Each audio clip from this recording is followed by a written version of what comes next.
Thank you very much for having me, and thanks, Ed, for the introduction. My name is Verena. I'm a PhD student at the University of Oxford, and I'm presenting joint work with Peter Chacha and Bernard Curry. Bernard is also here in the audience today, and we're looking at supply chain dynamics in Kenya during the COVID-19 pandemic. And I guess one thing the pandemic made really salient to all of us is that countries, sectors, and firms are connected through global and national supply chains. And in economics, actually, we have a growing literature that documents how these interdependencies play a key role in transmitting and amplifying these shocks. And most of the time, the literature studies, rather localized shocks, which obviously helps with identification, and also looks at sort of sometimes, I think a paper we see tomorrow or the day after on how these networks adjust in response to shocks. We're kind of taking a bit of a reverse perspective, and we're going to look at the relevance of the firm position in the network prior to a large-scale shock, in this case COVID, for its resilience during the crisis. And we're studying this in the context of Kenya, using tax records to compile a data set of roughly 57,000 formal firms and their 4 million interfirm sort of relationships. These are domestic relationships studied over the course of roughly 6 years. The value added of these firms corresponds to about 30% of Kenya's GDP. And we structure our paper around 3 questions, sort of first looking at the structure of the production network and how it compares to other contexts, then sort of as a baseline, trying to understand what happens to key firm level outcomes and relationship level outcomes during the pandemic, and then sort of the important question of the relevance of the firm position in the network. And I'm giving you sort of a slight brief sneak preview into all 3 of those, but obviously there's more in the paper.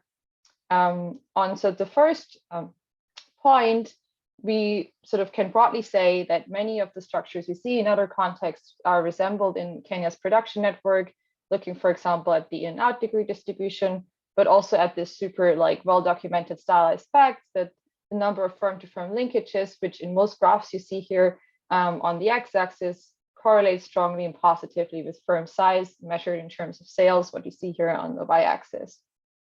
And sort of looking at the COVID pandemic in Kenya, we use a simple event study sort of design where we regress firm level outcomes that are standardized. So everything you see here can be interpreted in terms of standard deviations.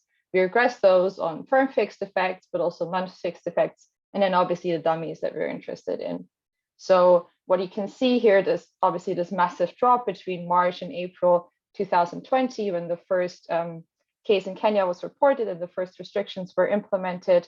And what's particularly interesting to see is that this drop is much starker for the domestic trade flows or the domestic variables than for imports and exports. So clearly the domestic sort of dimension mattered a lot for firms in Kenya. And that's also what we sort of focus on in the third question on the firm position. We're again sort of going to take a sort of event study design approach and look at firm sales as the major outcome variable of interest. And then we're going to define the firm's network as sort of the firm relationships we observed in the same months of the previous year, and then going 12 months back. So for example, in April 2020, we're going to consider all relationships between May 2018 and April 2019. And then using those relationships, we're constructing a number of measures of interest, like, for example, diversification. And for example, for diversification, which is what I'm going to focus on today, we look at the extensive margin, but also the intensive margin. And the extensive margin here is the number of buyers and suppliers, and the intensive margin is the concentration of sales and purchases among an existing subset of buyers and suppliers. And obviously, because sort of the number of firm-to-firm linkages varies a lot by sector, and firm growth trajectories look completely different depending on the age group, we condition on those two. So we group firms into basically sector and age cohort bins, and then within each sector, we look at how diversified, for example, firms are, and we sort of group them in quartiles. And what we then get are graphs like this one, these two here. On the left-hand side, you see the upstream side, where you see the number of suppliers. And in the top quartile are the very diversified firms with a lot of suppliers. In the bottom quartile, we see the firms that are the least diversified. And what you can see is sort of that for the more diversified firms, the drop between March and April is actually less pronounced than for the sort of least diversified firms. And we can also, graphing this a bit differently, show you that is actually statistically significant, this gap opening up, and we don't see it really close over the recovery phase. Looking on the downstream side, we sort of see that actually only like super stark diversification, the ones with the really lots of buyers, those firms seeing less stark of a shock during the pandemic, and also during the recovery phase, and any sort of diversification beyond that doesn't really seem to matter. On the intensive margin, what we actually see is that in particular on the downstream side, sort of diversification, sort of having less concentrated sales really matters during the recovery phase.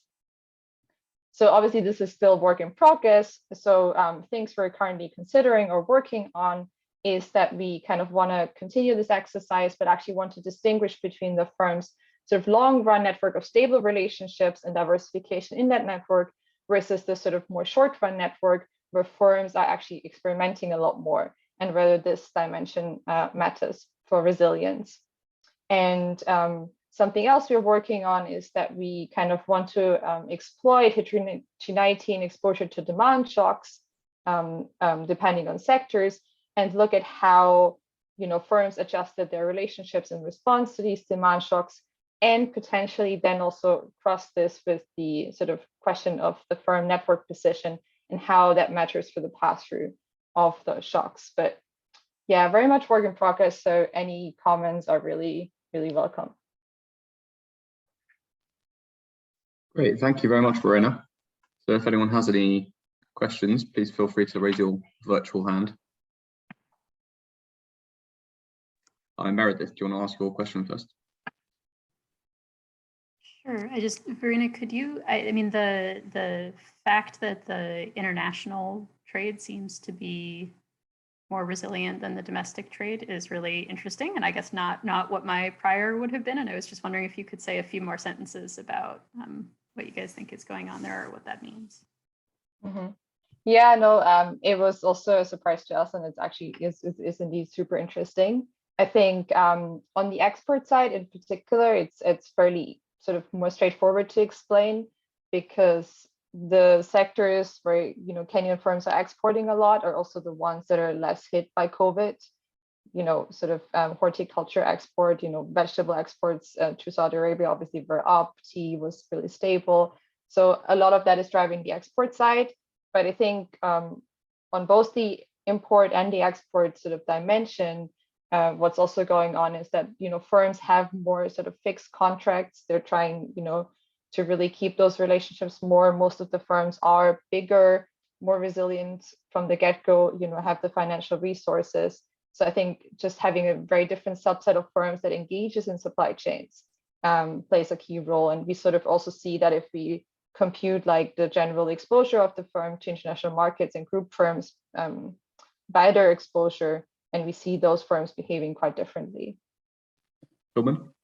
I guess my question was somewhat similar, though, sort of on the opposite side of the firms, the spectrum of firms that the firms in your sample interact with. So whether you would have any way of figuring out as a heterogeneity check about the differential behavior on whether firms interact with the informal sector much, sort of from a policy perspective on the question of where these COVID measures had the largest impact, and on how they maybe differentially affected the formal and the informal economy. Just thinking when you mentioned the heterogeneity checks you were going to do, maybe that's an interesting dimension.